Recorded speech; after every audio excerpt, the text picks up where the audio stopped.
à la différence des lanceurs d'alerte, là, ce sont des lanceurs d'alerte intéressés, puisque le dispositif veut justement donc ce ne sont pas des lanceurs d'alerte. Un lanceur d'alerte le fait de manière désintéressée pour la société ou pour le bien de notre vie en commun.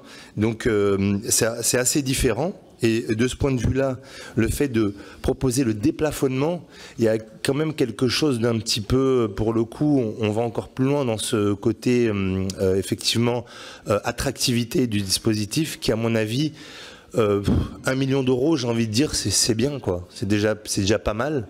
Et aller plus loin, je pense que c'est juste, voilà. Enfin, je pense pas que ce soit nécessaire.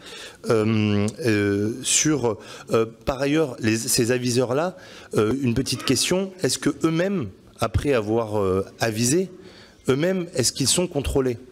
Est-ce que, comme dirait mon voisin, est-ce qu'eux-mêmes, ils ont, disons, comme on dit en Afrique, le cul propre? Et ça, les culottes propres.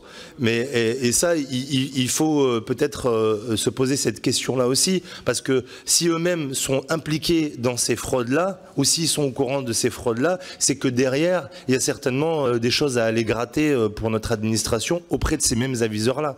Donc ça pourrait peut-être même encore rendre cette disposition encore plus efficace. Et par ailleurs, sur l'impôt qu'ils doivent acquitter, j'apprends donc qu'il n'y a pas d'impôt, tout ça est exonéré.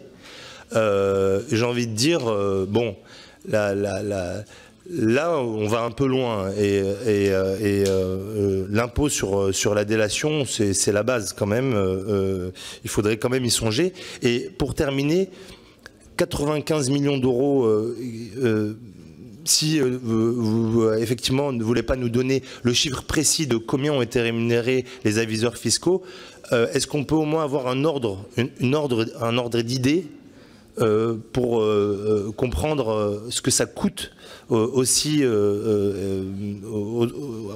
globalement? Voilà, merci.